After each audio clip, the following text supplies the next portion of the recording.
Good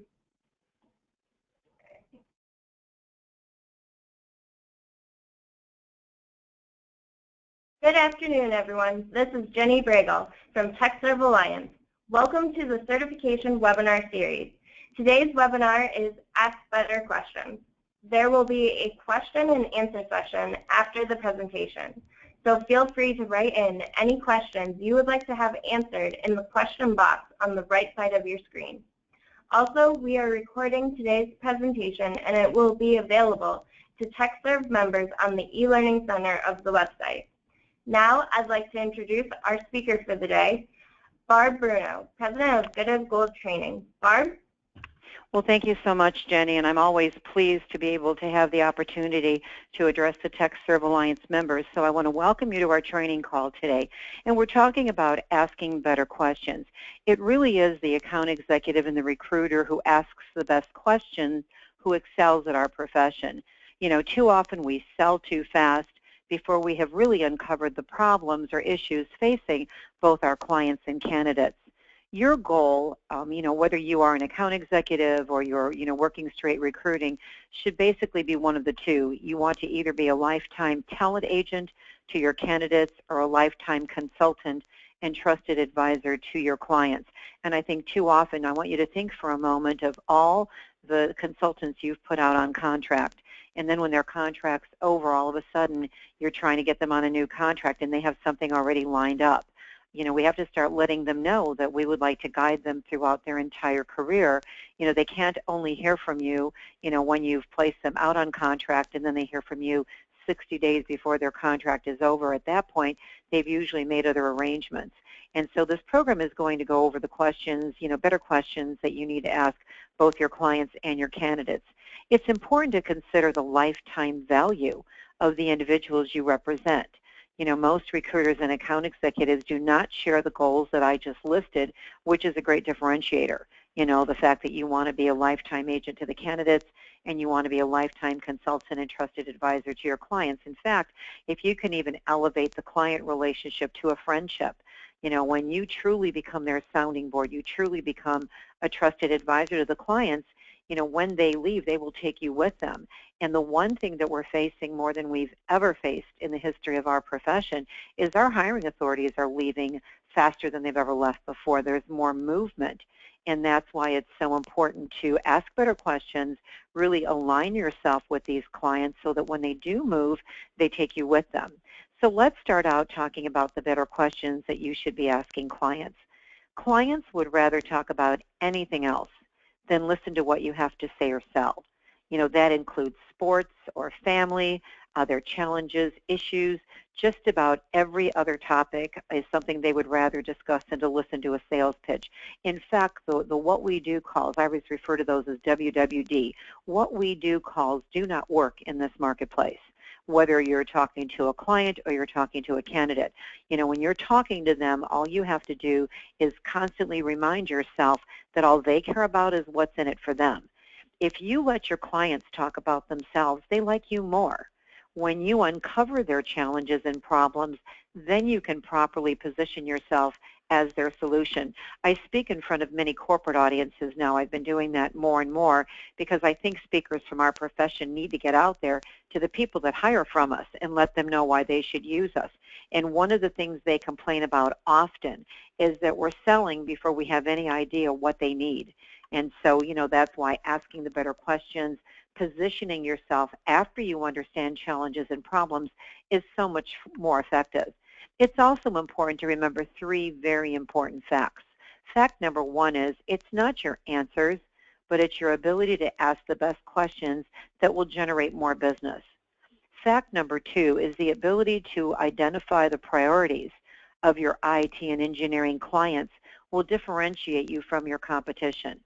Clients are always telling me, you people, I love when they refer to us as you people, you sell too fast. You don't even know what we want. And when you stop and think about it, think about how much people love to complain, and love to talk about, problems or things that they're facing. And that's why if you just let potential clients complain, Let them tell you what their challenges are. What are some of the things they'd love to improve. They're basically identifying their priorities when they're complaining. And again, you can position yourself and differentiate from your competition.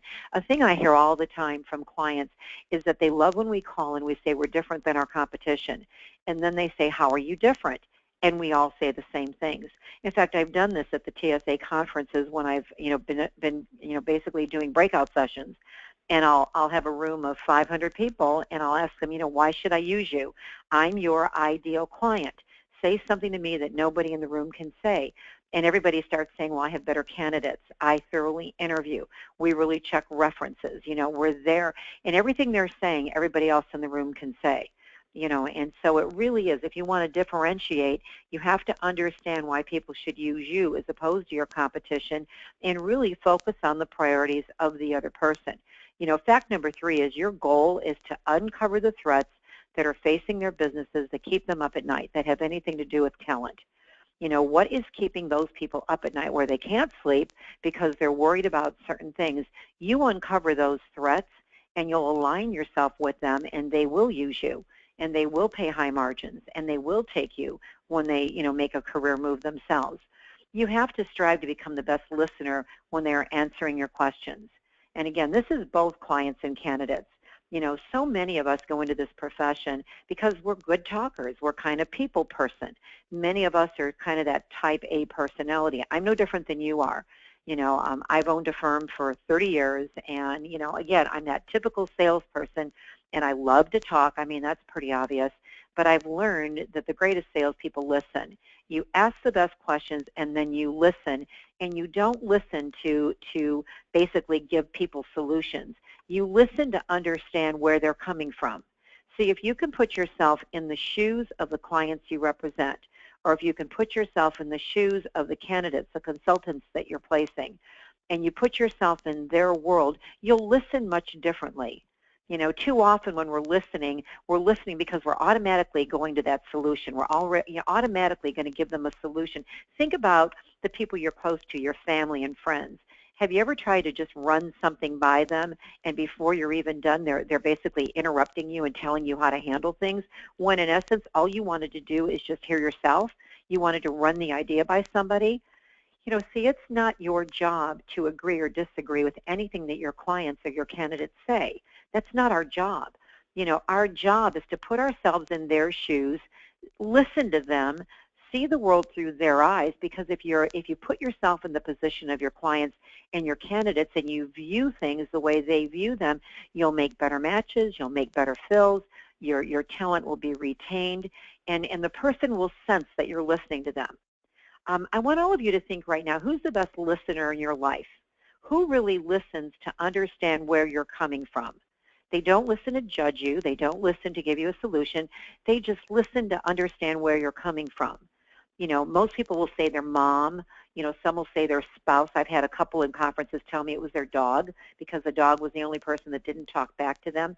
But if you become the best listener in the lives, once you're asking questions, you've got to listen to understand where they're coming from.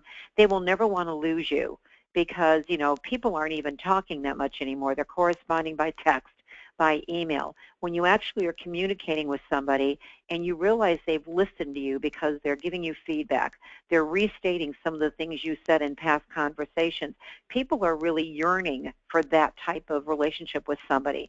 And again, becoming the best listener in the lives of your clients and your candidates when they're answering your questions is key. Now with the clients, you've got to position yourself as a trusted advisor. You've got to listen twice as much as you talk. God gave us 2 ears and 1 mouth for a reason, and that's because we really do. Even though we love to talk, we have to listen twice as much as we talk.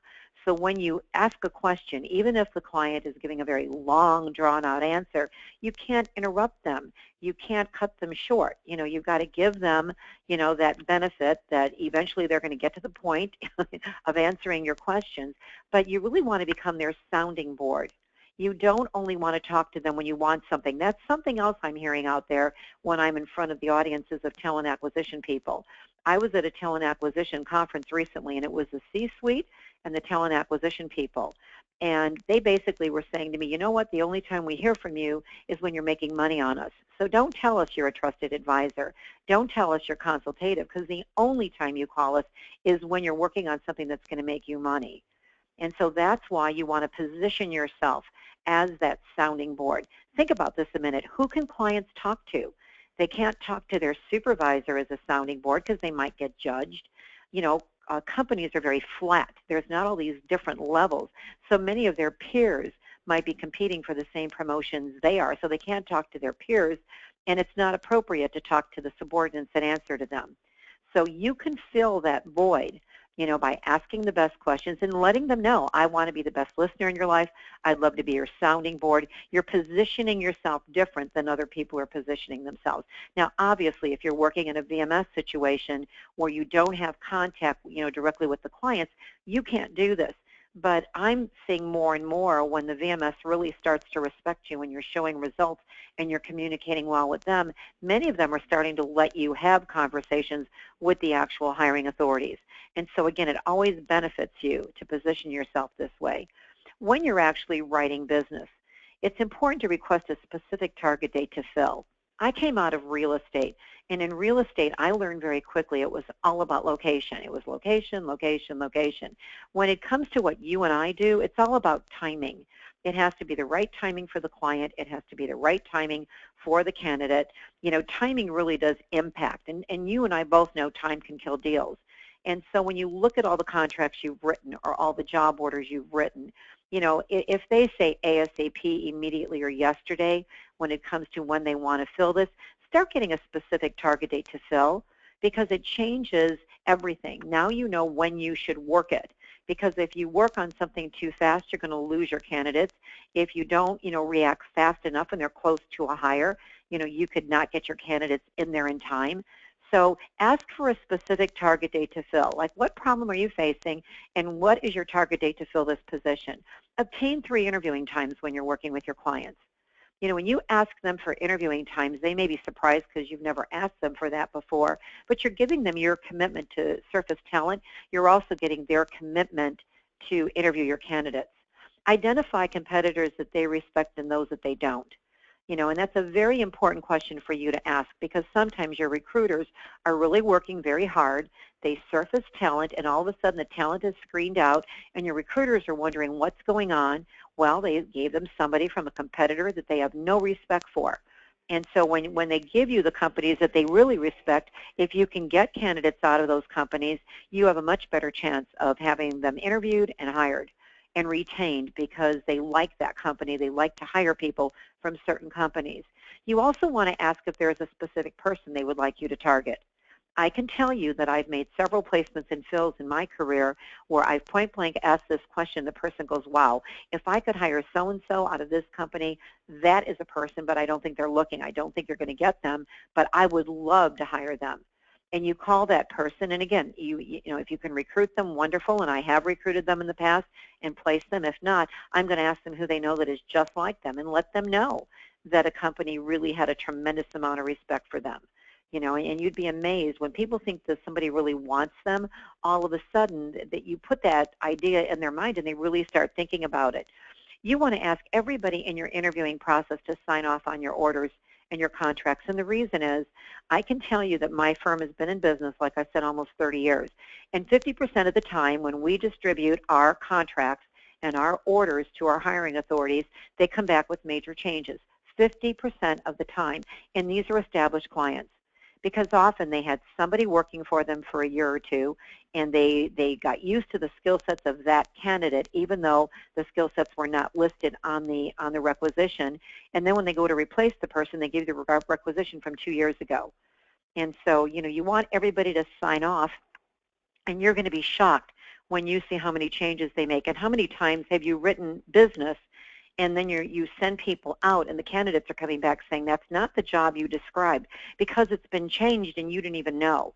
So rather than sending out a couple people to find out what the real job is, you know, get everybody to sign off on the order, because now you know that you're working on exactly what they're going to hire. You also want to identify where they are in the interviewing process.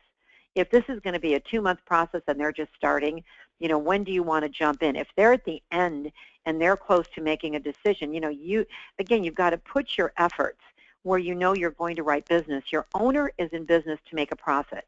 Your owner is not in business to provide a job for you. And think about this. How many things have you worked on where you've generated no revenue whatsoever? How many orders have you worked where you worked really hard and were not paid on effort? We're only paid when somebody says yes and they start a job and invoices are paid. So you want to put your efforts where you have the best chance of success. So you've got to know where they are in the interviewing process. Are there internal candidates being considered? What's been missing from the candidates interviewed to date? That's a very important question to ask. If you write an order with a client and they've been interviewing, they said, we've been interviewing for 6 weeks, we don't have anybody on this, we have nobody that's pending, you've got to ask what was missing, because you identify, that you give that information to your recruiters and they go after the skill sets that were missing, you've got a much better chance at a fill. And there's always that little bit of a disconnect. The account executives are out there writing business and you bring it in, and the recruiters are looking at it like, how are we going to find this?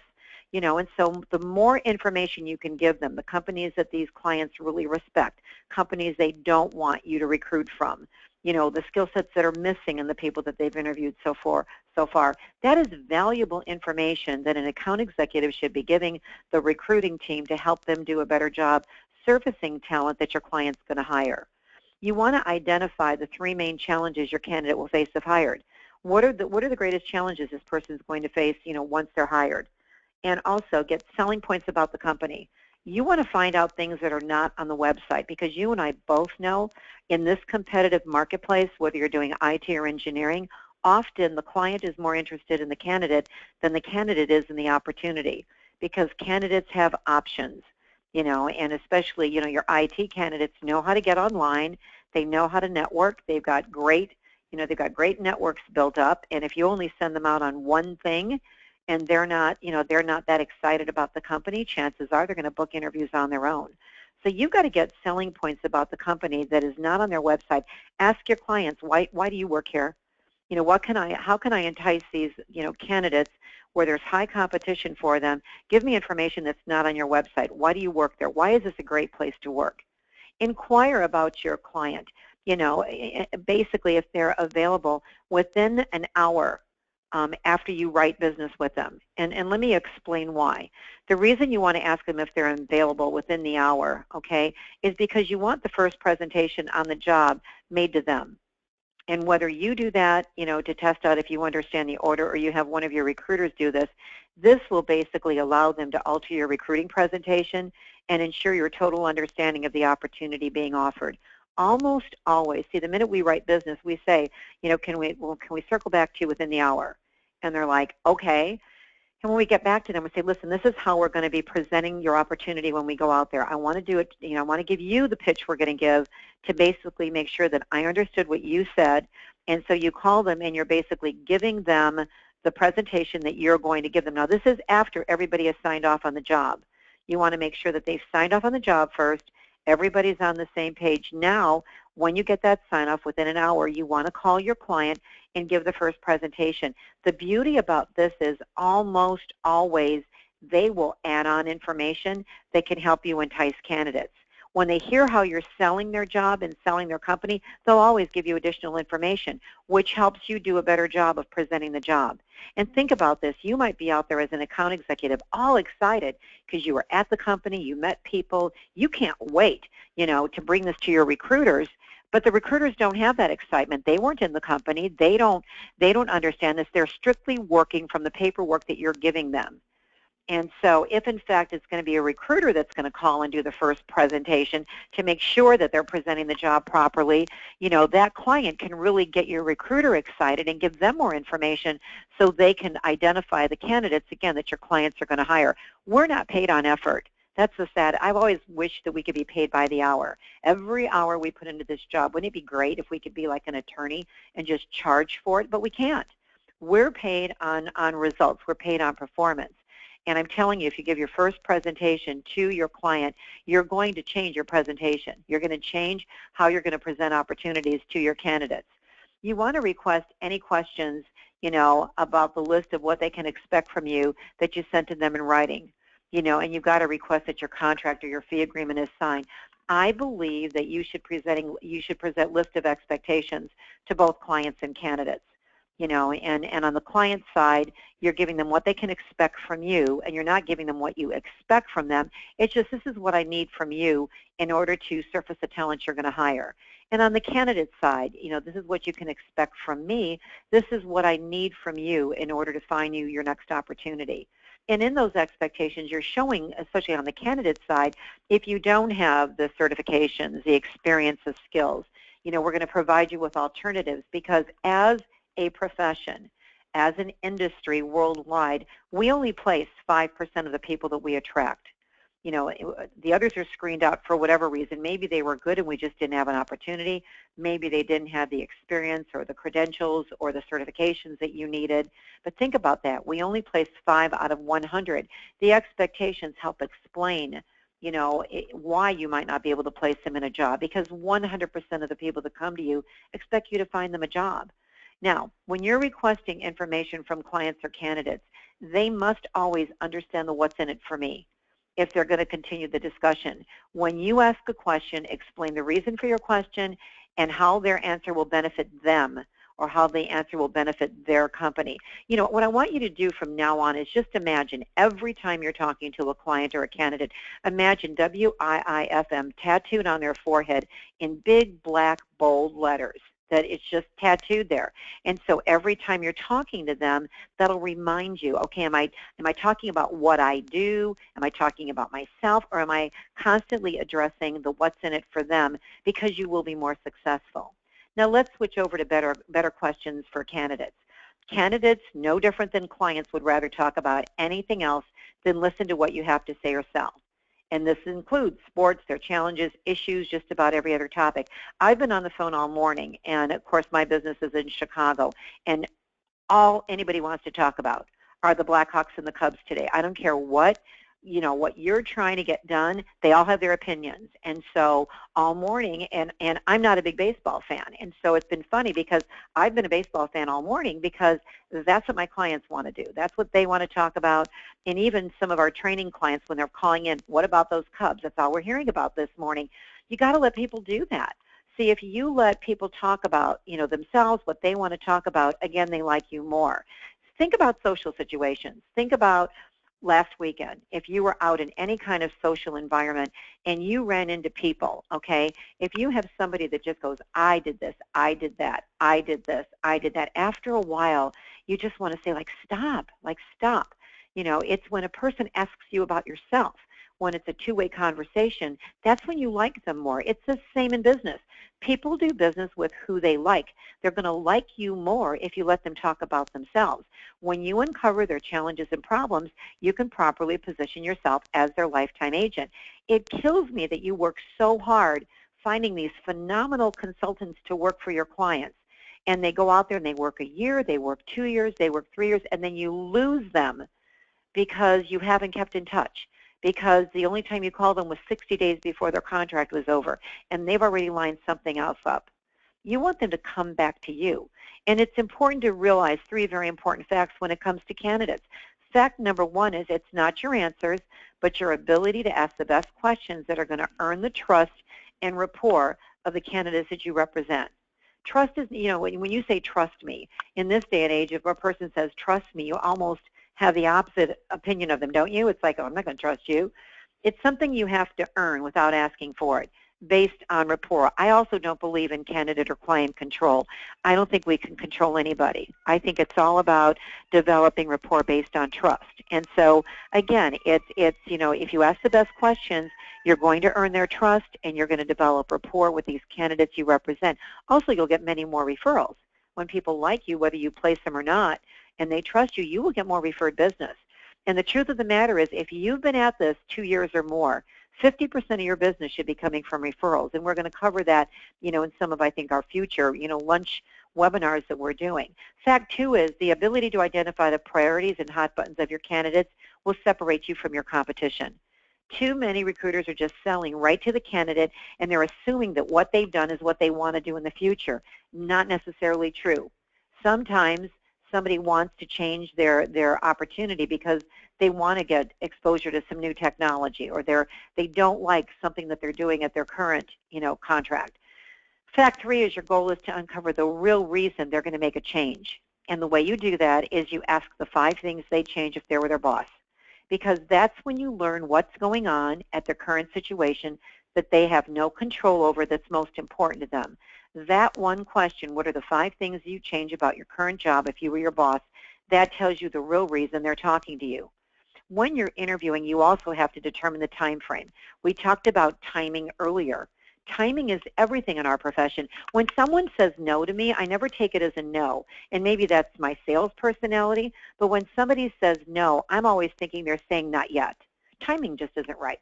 Someday they're going to utilize my services. They just don't know it yet. And so you've got to determine the time frame. If somebody's, if time frame is not going to work out for a candidate, I don't care how great the opportunity is, they're not going to accept it. You've got to conduct a general versus a specific interview. If you're interviewing somebody and you have one opportunity in mind, you're slanting the whole interview and you're not finding out what's really important to this person. Remember, you can't assume anything. You can't assume that what they've been doing is what they want to do. Their resume or their CV is an example of who they were and who they are, not necessarily who they want to be. You can only find that out if you conduct a general interview. You want to identify companies they most respect and why. You also want to identify companies they don't respect at all and why. Because the worst thing you could do is say, trust me, I care about you, I'm only going to present you to the best companies, and then you present an opportunity to a company that they can't stand. You've lost credibility, and you didn't even know you did because you didn't ask these 2 questions. You've got to ask these questions. And make sure that all your questions are open-ended where they can't answer yes or no. You ask a question where they have to give you an answer. Determine what must exist right now for them to make a change. When you say, are you interested in making a change, they'll say yes. Now, timing, again, changes everything. On a scale of 1 to 10, use on a scale of 1 to 10 often because that quantifies what a person's really going to do. Understand their location and benefit requirements. Again, you could have the best opportunity, but if geographically they don't like where the job is, it's not going to happen. And you want to re-ask questions. We're talking about how do you ask better questions. You want to keep re-asking questions throughout the process because as trust improves, their answers get more thorough. Initially you're a stranger they don't trust, and so the answers are guarded. As you continue asking questions, now they trust you a little bit more and the answers are more thorough. Plus, answers change. You're dealing with human beings, and so things change as they're going through the process. You want to position yourself as their lifetime talent agent. You want to listen twice as much as you talk. And again, remember, you're listening to understand where they're coming from. You're not judging them. You're not agreeing with them or disagreeing with them. Not your job. You're trying to understand where they're coming from. So you're listening to understand. And when they use adjectives, you've got to get their definition of words they're using. If they're saying advancement, challenge, communication, whatever they're complaining about or whatever they want in a future job, if somebody uses the word challenge, my next thing is going to be, what is your definition of the word challenge? What is your definition of the word advancement? Because I might think that they're giving me a great answer, but I've put my definition to the word rather than theirs. And so when people use adjectives and you're interviewing them, ask them what they mean by certain words that they're using so that you understand exactly what they want. The more you align yourself with them, the better listener you are, the better match you're going to make. And, the better fill you're going to make. And you're going to place people that are going to be retained and they're not going to fall off. Now, today's webinar, this webinar has provided you with a sneak peek of the amazing wealth of knowledge contained in the TechServe Alliance Certification Program. And I have to admit to all of you that being asked to be a part of the TSA Certification Program was a great honor for me because TSA has always been my favorite association. I think they do a great job for the members, and I love who they are and what they do for all of you. And so when they came to me and asked me to help develop the certification program, I wrote the study guide and I helped in the, I helped author some of the test questions. Well, I can tell you that they came to me and wanted best practices. And so if you want to differentiate yourself from the competition and better serve your clients and candidates and increase sales and profits for your owner, because remember, they're in business to make a profit, not provide a job for you. So the more profitable you are, the better future you're going to have. I would strongly suggest that you register today for the Tech Serve Alliance Certification Program. The information I've given you today isn't 2% of what's in that study guide. That study guide is filled with best practices. And the test is basically, it's separated into 3 sections. There's industry practices, and then there's legal, and then there's best practices for both, recruiters. It's a CPSR exam for recruiters and the CPSAE for account executives. And just so you understand, TechServe is the only association out there that has created a certification program that is 66% based on best practices. Most exams, most certification exams are 100% law. But see, TechServe Alliance listened to their members, and their members said, we want this to be really good training. And the reason I got involved, my whole purpose was to write a study guide and write questions that once somebody had the experience of going through certification, they were more successful.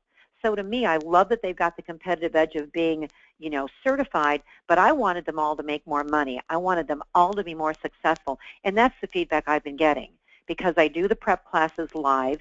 I interact with these people, and I get their success stories all the time about how an idea really made all the difference in the world, and now they've gone up 30% in their production and their income, and they're just thrilled that they participated in this program. Step 1 when you come to these programs is actually to participate in these TSA webinars. I love that they're having me do these luncheon webinars, but step 2 when you attend something like this is you've got to implement an idea that I shared with you today to improve sales and profits. It's not enough just to come to this. What I want all of you to do is, what was that one idea you heard that I said that you're like, oh my God, I have to do that? And don't try to do too many things that I shared with you today, because if you try to implement too many things, you will implement nothing. It takes 21 days of repetition for you to replace an old habit with a new good habit. So make sure that that you basically, you're going to get this recording from TSA. Make sure you go through the program and figure out what is the idea that resonated most to you, that it's something you have to implement. I also have some really exciting news. TSA is basically giving a gift to everybody, and this is something that was decided this past week. Normally, to participate in a live prep class that I do at conference, it's $500. And that's if you're registered for the TSA conference and you've signed up for certification, there was a $500 fee to be in the prep class with me. And that's spending an entire day with me. And think about this. I wrote the study materials. I basically, participated in the questions that are being asked on the certification program. So who better to do a prep class, because I have firsthand knowledge of the materials. And so if you truly want to pass the certification exam, I would strongly suggest, especially if you're registered to go to conference, that you register for the certification program, and the prep class is now free. And so anybody that has already paid for the prep class are going to get a refund. And if you haven't participated and you're going to be at conference, please consider this. If I have anybody on the line that took level 1 of the, the level 1 certification program for CPSR or CPSAE, we're also going to do some level 2 prep training over the lunch hour. You need to sit through the level 1 prep class again, because it's based on the same study materials. But level 2 are case studies. It really tests your application of what you learned, and so you can come to the prep class free if you sign up for the level 2 certification exam, and over the lunch hour I will give you actual case studies and show you how to answer them and how to figure out how to pass the level 2 exam. So I would love to see some of the people that are already certified in level 1 to participate in the first level 2 prep class that we're going to do over the lunch hour on that particular day. But you'll be with us the entire day, because you need to get a refresher, because you've got to know the materials in order to ask the case studies. If you've got any questions on certification, you've got the number in front of you. You can call Susan Donahoe, at TechServe. If you want to register for the prep class, you've also got an email address that you go to info@techservealliance.net, or call Emily Cabbage, and I've got her number, and I'm going to leave these numbers up here so that you can copy these down, because obviously conference is right around the corner, and conference is setting records. You've got a phenomenal program this year, and I think that, everybody is saying that this conference is just amazing at a wonderful property. So if any of you have not registered yet, I would strongly encourage you. I can tell you TechServe has the best conference that I go to, and I speak at probably 25 conferences a year, and the TechServe conference is always my favorite. What I'd like to do now is answer any questions that any of you may have for me. You can go to the right-hand side and you can click on the question area. You'll see the word question, and if you click on questions, it opens a dialog box, and you can type in your questions. If you don't want me to say your name, just put down anonymous or confidential. Otherwise, I'll use your first name. Let's see, how do you have good control on candidates? I don't believe you can control candidates. This is from Trevini. I don't think you can control candidates. I think you have to, basically develop rapport based on trust, because when you try to control somebody, they're going to do the opposite. Doing a general interview versus a specific interview helps them realize you care about them, and if you always, think about the what's in it for them in every conversation, they will sense that. They will sense that you truly care about them, that they're not just a commission check to you. How do you have good salary negotiations? It's interesting because I just volunteered to do a roundtable at conference on negotiating. Susan had called me this morning and asked if I would cover the topic of negotiation. The one tip I'm going to give you is there's many mistakes people make in negotiation. You have to know what you're doing. You have to have an idea of what you're trying to get, and you have to have, okay, this is my first result I'd like to see. Here's plan B. Here's plan C. Most people go into negotiations not even prepared of what they're willing to do, so just being prepared. Somebody's asking me anonymously, how do you avoid backouts, where people back out of what they say they're going to do for you? When people back out and they don't accept something they've offered, that they've accepted, or they no-show or no-start, it's because you really didn't know what was most important to them. They said yes, and they kept interviewing. So you didn't do a general interview. You didn't listen to understand where they were coming from. You assumed that what they were doing is what they wanted to do, and so they no-start. That's one of the main reasons for no-starts. Let's see, this is anonymous. How do you entice a candidate to pursue an opportunity with a company that has a bad reputation? The only way you can do that is if there's skill sets that they're going to learn, if it's going to enhance their resume, if they're paying higher money than the more desirable companies to work for. There have to be some things that you can show them as a reason to go. Let's see, what about companies that have had bad treatment of consultants or very conservative industries, suit and tie required, even for tech candidates? Again, there's a candidate for every job out there. If you don't fill it, somebody else is. And so you've got to find that 1 in 100 tech candidate that's going to be willing to wear a suit and tie, where they'd rather wear sweats or they'd rather wear gym shoes and jeans, And again, you've got to ask that when you're interviewing people.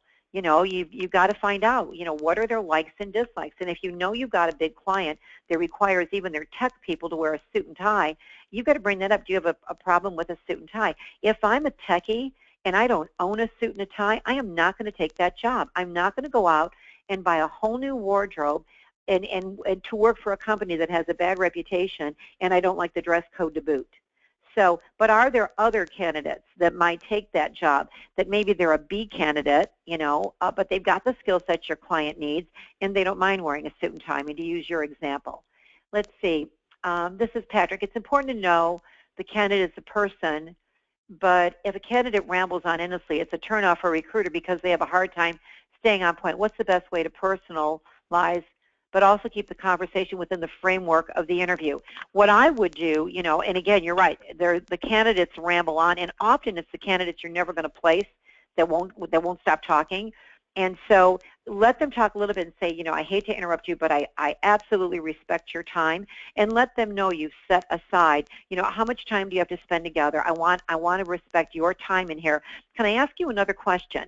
And just interrupt them on the point that you don't want, you're trying to stay within their time frame. You really respect their time. There's a couple more questions you need in order to properly represent them, and then they won't mind because you're showing them what's in it for them. You're not wasting their time. You want to, ask questions so that you could do the best job for them. So you've got to cut them off. You're right. Let's see. How to identify the consultant is really interested in the position that we offered. I think the best way to identify if somebody is interested is on a scale of 1 to 10. 10 being you'd accept this today, 1 being you're not interested at all. Because when you say, are you interested, they'll say yes. And so you send them and then they don't show up or they don't start. When you say on a scale of 1 to 10, they might say yes and then always follow it up. Quantify it on a scale of 1 to 10, and they'll say a 3. And you're like, what? Because they just told you they were interested. What would make it a 10? Well, nothing. It's not really what I want. So you use that both with clients and candidates on a scale of 1 to 10, gives you a clear picture, an absolute clear picture of their interest level, and how they feel about things. So I would quantify.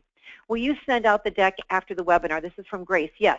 This is going to go out, TSA, and when I'm going to turn this call back over to Jenny, I'm sure she's going to explain where you can get this. I know the members of TSA, can have access to the webinars and all the webinars that I've been doing for TSA. And again, we're doing these things once a month, and so make sure you see the schedule so that you join us in future calls, because we keep having more and more attendees with every call, which has been, wonderful. And so let other TSA members know about this free training. This is one of the value-added benefits of being a TSA member, are these these calls that we're doing at no charge to you. So this is just free training, because truthfully, we want you all to be more successful. I'm a trainer for one reason and one reason only, so you can make more money. That's all I care about, is I want you to be more successful. That's why you heard me say, coming to this call is step one. There's no power in what I just did unless you implement something. And when I'm doing like the prep classes for certification, I actually make the participants come up with action items that they're going to implement. So not only are they going to pass the exam, but they're going to work their desk better. They're going to be more successful at their career. All right, I see no more questions. Let me see if there's anything. Anybody put a hand up? I see no hands up, and I see no additional questions. Let's see, let me check real quick, because we have a big group here. I want to make sure I'm not missing anybody.